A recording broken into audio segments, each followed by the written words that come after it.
You're probably thinking to yourself, I already know what phishing is, but what we're talking about is phishing. And trust me, not only for financial security, but for your personal safety, you're going to want to watch this video.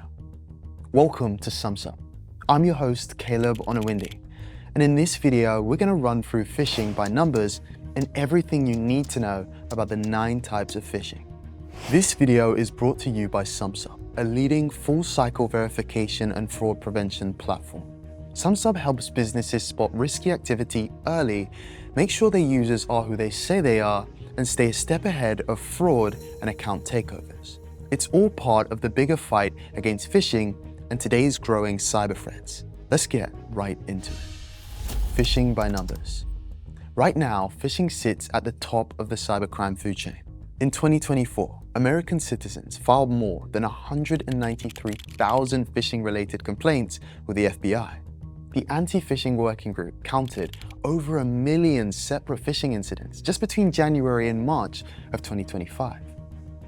But those are just the ones we know about. Researchers estimate that around 3.4 billion malicious phishing messages are delivered to inboxes worldwide every 24 hours. The damage? Organizations now trace 36% of their data breaches back to phishing as the initial attack vector. When these breaches occur, companies face average costs approaching $5 million. Of those security incidents, roughly 80% trace back to phishing tactics. These attacks drain $17,000 per minute from victims worldwide. Now here's the scary part. When artificial intelligence writes phishing messages, 45% of recipients take the bait. Compare that to 12% success rates for manually crafted attacks. AI makes these scams more than 4 times as deadly. Once you learn how each attack operates, you'll start spotting them everywhere. Smishing, or SMS phishing. Text message fraud has exploded as more people conduct their digital lives through smartphones. Criminals send fake texts pretending to be your bank, a package delivery company, or even your own IT department. Here's the problem. People using phones fall for these traps 25 to 40% more often than those on computers. The pattern stays consistent. Someone texts you claiming there's an urgent package situation, or your bank needs immediate verification, or IT requires you to confirm a code. Attackers create panic. Then they present what appears to be a simple solution. Just tap this link or send back this number. Research shows that misleading links now account for 36% of all phishing tactics. Part 2. Vishing, or voice phishing. Phone-based fraud keeps accelerating at an alarming rate. 30% of companies now report receiving these fraudulent calls, and criminals have started using artificial intelligence to replicate the voices of executives. This technique jumped 15% over the past year. Cisco Talos incident response teams found something shocking in early 2025. Voice calls accounted for over 60% of the phishing cases they investigated during the first 3 months of the year. Your voice no longer proves your identity. Last July, attackers successfully mimicked Secretary of State Marco Rubio's voice and text patterns to contact government officials and foreign diplomats. We touched on this in a recent video. Click this link if you'd like to see more. The Scattered Spider campaign demonstrated just how effective phishing can be. This group uses phone calls to impersonate legitimate employees and convince help desk staff to reset passwords or bypass multi-factor authentication protection. In September 2023, they successfully vished an MGM Resorts help desk employee, getting access that ultimately deployed ransomware and cost the company over $100 million. Part 3. CEO Phishing. This scheme involves criminals masquerading as top company leaders, like CEOs or CFOs, to trick workers into handing over confidential data or authorizing money transfers. According to the FBI's Internet Crime Complaint Center, more commonly known as ICE, business email compromise scams resulted around $2.7 billion in known losses in 2024. Attackers launched these operations by creating emails that look like they came from senior leadership. They'll copy email formats, mimicking writing styles, and use addresses that appear legitimate at first glance. The messages always demand quick action.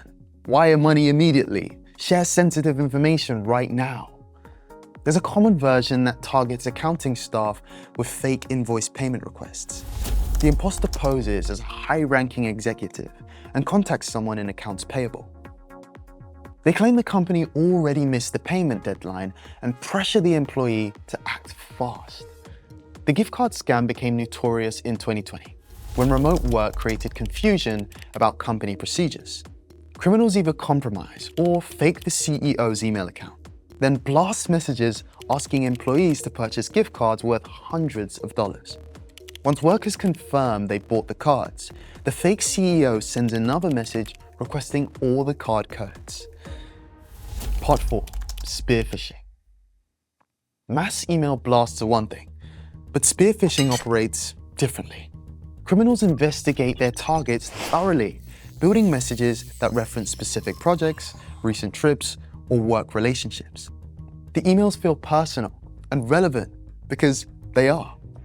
Last May, Trilix uncovered an operation that was targeting financial executives at banks, utilities, insurance firms, and investment companies across America. The attackers pretended to be recruiters from Rothschild & Co. They buried encrypted puzzles in zip files that, when opened, installed Netburg, a legitimate tool for remote access. This gave criminals ongoing access to financial systems, enabling them to steal money or valuable data. Illinois' Office of the Special Deputy Receiver learned this lesson the hard way. Between March and April of 2025, spearphishers broke into the CFO's Outlook account. Before anyone noticed, 8 fraudulent transfers moved approximately $6.85 million into criminal accounts. Part 5. Whaling. When criminals go after executives, board members, and C-suite leaders, we call it whaling. The name fits because these are whales carrying enormous value. They control access, hold authority, and can authorize massive transactions. The numbers tell the story. In 2024, whaling attempts saw a noticeable increase, with 49% of organizations experiencing executive impersonation scams, and 70% of organizations report that at least one executive has been targeted. Earlier this year, criminals used deepfake video technology to impersonate a CFO during a call at a firm in Hong Kong. An employee believed the video was real and authorized transfers totaling over $25 million to fraudulent accounts. Back in 2015, Ubiquity Networks lost nearly $47 million in just over 2 weeks. Attackers impersonated the CEO and chief of counsel through email, convincing the chief accounting officer to execute multiple wire transfers, supposedly funding a confidential acquisition. The sophistication comes from research. Criminals invest plenty of time gathering intelligence, job titles from LinkedIn, personal details from Facebook, professional connections from Twitter, all to make their messages appear completely authentic. Part 6. Barrel phishing. People also call this double barreling, or double barrel phishing, and it works by sending victims 2 separate emails instead of 1. Traditionally, phishing hits you with one malicious message. Barrel phishing takes a different approach.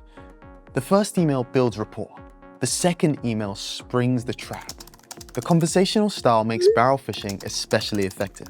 Victims drop their guard during the initial exchange, setting themselves up for the attack that follows. When targeting businesses, attackers begin by sending an opening message while pretending to be someone trustworthy, maybe a colleague, a business partner, or an executive. This opening message typically contains 0 malicious content. The entire purpose is building trust with someone inside the organization. Then comes the second stage. This follow-up message delivers the actual attack. Malicious attachments, links to fake websites, or even requests for login credentials. Patience makes barrel phishing hard to spot. The attacker doesn't rush. The malicious intent stays hidden until the second act. From a 2-act attack to something a little more complex, you're going to want to pay attention to the next one. Part 7. Pharming. Now we're getting technical. Pharming operates without requiring victims to click anything. You type a website address that you know and trust, but somehow you end up somewhere completely different. This attack manipulates the domain name system, or DNS, the Internet's address book, to redirect traffic from legitimate sites to criminal imposters. You type in the correct address, but land on a fake site built to harvest passwords or to install malware. Two methods dominate. DNS cache poisoning corrupts the servers that translate web addresses, affecting everyone who uses the server. Malware-based Pharming plants malicious software on individual computers that rewrites the local address book. The scope of DNS attacks keeps growing. Nearly half of all businesses consider DNS attacks a primary concern in 2025. 88% of organizations experience at least one DNS-based attack each year. And these incidents cost companies an average of $1 million. Brazil experienced this firsthand in 2016 when attackers seized control of home routers and changed the DNS settings. When users tried to log into their personal bank, their usernames and passwords were unintentionally handed over to hackers. Pharming's real danger lies in its stealth. Social engineering plays no role here. Criminals compromise the underlying infrastructure. Corrupted DNS servers feed users fake IP addresses, silently sending them to fraudulent websites instead of their intended destinations. Part 8. Angler Phishing. Social media platforms host their own unique threat. Rather than spoofing organizations via email, Angler Phishing uses fake social media accounts that pretend to be the company's customer service. The setup works like this. Companies increasingly handle customer complaints and questions through social media. Criminals monitor these platforms constantly, searching for keywords that signal frustration. Help, problem, broken, billing issue. When they spot a complaint, they pounce with fake support accounts. These counterfeit accounts look incredibly convincing. Criminals copy profile images, create similar usernames, and match the tone of the branding of real customer service accounts. Some of them even replicate bio information and pin content to enhance authenticity. Data from 2016 shows that more than 75% of angler phishing operations targeted financial services and e-commerce companies. The timing and emotional manipulation drive the success rate.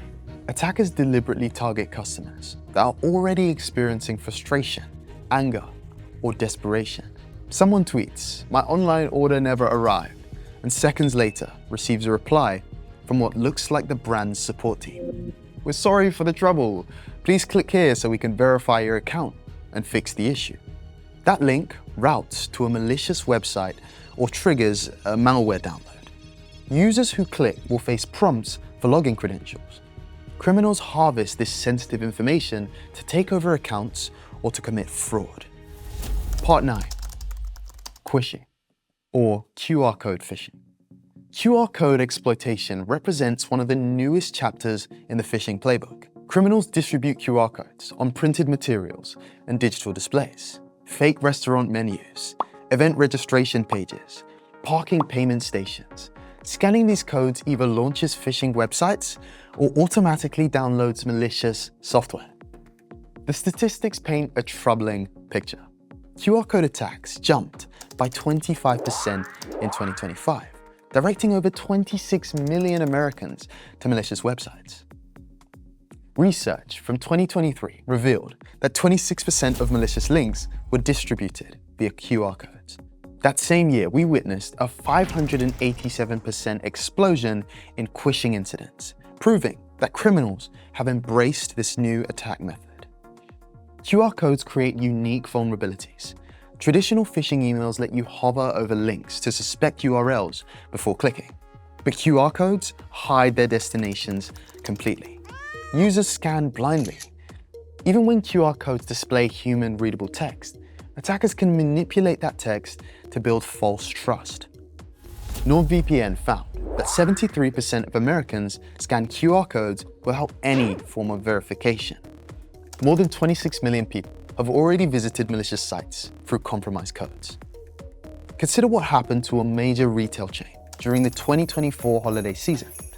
Criminals stuck fake QR code stickers over real ones at 200 store locations. Within 2 days, legitimate scans dropped by 15%, while support requests exploded. The cleanup cost the company $2.3 million in direct expenses, ignoring lost revenue and the reputational damage that took years to build but seconds to destroy. Conclusion. 9 types of phishing attacks, each bringing its own brand of deception. Together, they form an enormous threat ecosystem. Let's circle back to those opening numbers. Over 1 million phishing attempts between January and March of 2025. More than 3 billion phishing emails flooding inboxes daily. Phishing now serves as the initial breach point in 36% of data compromises. Your defense starts with these actions. First, resist urgency. Legitimate messages, even important ones from senior leadership, rarely create artificial panic. When something feels both urgent and unusual, verify through a completely separate communication channel. Second, treat unexpected links with extreme suspicion. Hover over to preview actual URLs before clicking anything. In fact, you should probably navigate to websites by typing in the addresses manually rather than following the links. Apply extra caution to QR codes. Avoid scanning unexpected codes, and favor systems that show you the destination URL before connecting. Third, activate multi-factor authentication everywhere you possibly can. Studies indicate MFA blocks 99.99% of account compromise attempts. Fourth, maintain current software across all devices. Outdated and unpatched software drove a 54% increase in successful attacks in 2024. Organizations face even bigger challenges. Security systems designed for yesterday's threats cannot handle today's attacks. Companies need phishing-resistant authentication methods, like passkeys, cryptographic keys embedded in devices that users cannot accidentally reveal or share. They need behavioral analysis systems that authenticate users through patterns rather than passwords. They need comprehensive training programs, because proper security education can reduce phishing success rates by up to 86%. Here's the reality. Phishing evolved from an annoying nuisance to an existential threat to organizations, serving as the launchpad for devastating attacks ranging from nation-state espionage operations to ransomware that paralyzes entire companies. Knowledge equals power. Now that you understand these 9 attack methods, you're already better protected than most. Stay alert, stay skeptical, always verify before taking action. Have you or anyone you know been a victim of these phishing attacks? Let us know in the comments below. And with that said, we'll see you in the next one.